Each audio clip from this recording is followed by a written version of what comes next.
Faut-il aller voir Vincent Delerme sur scène? C'est la question dont débattent Jean-Christophe Buisson du Figaro Magazine et Grégoire Leménager du Nouvel Observateur. Ah bah bien sûr qu'il faut aller le voir. D'abord, c'est quand même un des plus grands auteurs de chansons de ce début du XXIe siècle. Il a quand même abondamment prouvé depuis 15 ans. Ensuite, il fait son dernier album est formidable, Les Amants parallèles. C'est peut-être même un de ses plus beaux disques et un des plus aboutis. Et puis troisièmement, il fait son retour à la scène. Il n'avait pas fait de scène en tant que chanteur, il en avait fait un peu dans le cadre d'une pièce de théâtre, mais pas en tant que chanteur. Donc retour à la scène pour la première fois depuis 5 ans, tout seul en piano-voix. C'est un metteur en scène formidable. Et en plus, sur scène, il est à la fois très émouvant et très drôle. Donc il y a toutes les raisons du monde pour aller le voir. Ouais, moi j'ai l'impression que le Vincent Delerme, pendant de nombreuses années, c'était une posture pour moi. La posture, c'est avec son look soigneusement négligé, avec son côté piano-voix, j'en fais pas plus.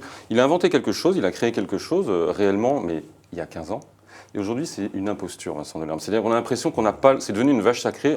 Quand il sort un album, il faut mettre un genou à terre, s'extasier et dire qu'il est formidable. Et moi, j'écoute cet album. Je n'ai pas encore vu le concert, mais je l'ai déjà vu en concert, on en parlera peut-être tout à l'heure. J'écoute cet album, je m'ennuie prodigieusement. L'avantage, c'est qu'il dure que 30 minutes, donc ça va. On s'ennuie que 30 minutes si on ne s'endort pas avant. Il dure un peu plus de 30 minutes. À peine plus de 30 minutes. Et en tout cas, j'ai l'impression d'avoir déjà entendu ces thématiques-là, même si c'est un album concept, attention, un album concept, c'est une histoire d'un couple qui se défait, une histoire d'amour, très bien, mais quel ennui, et surtout, où est le rythme là-dedans? Où sont les mélodies? Où est l'originalité? Il y a une chanson sur deux qui n'est pas chantée, qui est à peine fredonnée et qui est même parlée. Pardon, mais quand vous dites c'est un des plus grands... Alors peut-être un auteur, ça a été un grand auteur, aujourd'hui j'ai l'impression qu'il est sec.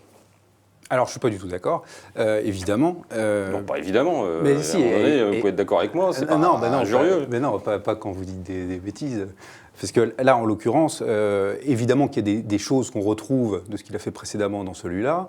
Il y a quand même une cohérence d'ensemble de son univers, de son imaginaire, ça c'est évident. Qui est toujours le même. Ah oui, mais il a une sensibilité à des détails qui le rendent très singulier dans le paysage de la chanson depuis le début, depuis qu'il est apparu. Mais en même temps, là, il se renouvelle profondément avec celui-là, parce qu'il se renouvelle. Mais oui, il a la fois dans une continuité, et en même temps, il est dans... On le compare parfois à Souchon. Souchon, il se renouvelle. Lui, ça fait 15 ans qu'il fait quand même toujours la même chose. Pas du tout. Alors, vous allez peut-être me dire qu'en concert, il fait des trucs insensés et dingues, mais j'ai du mal à le penser. Par ailleurs, en concert, il est excellent.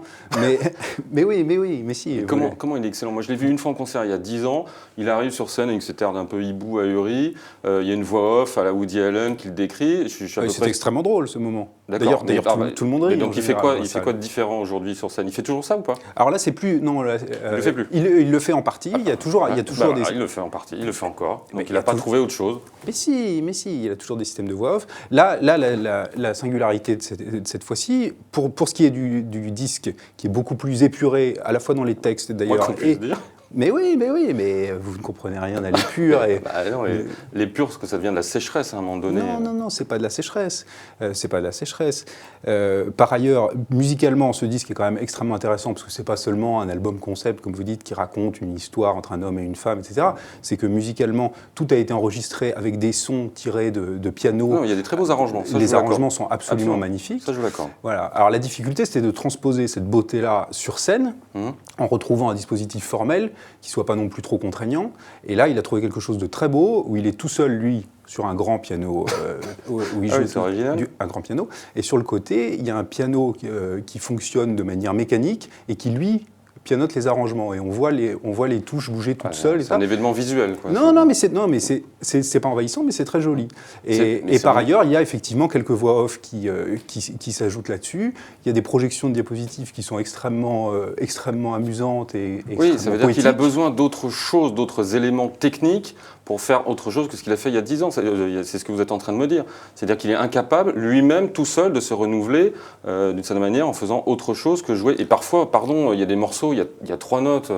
C'est paresseux, parfois.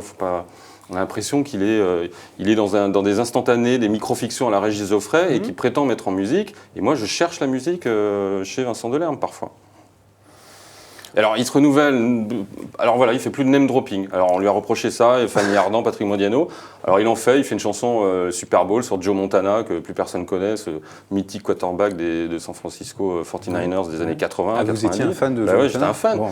Mais ça me touche pas plus que ça. C'est ça le problème. Je vois de quoi il parle, et en même temps, j'ai l'impression que Delerme, il chante, on est entre nous.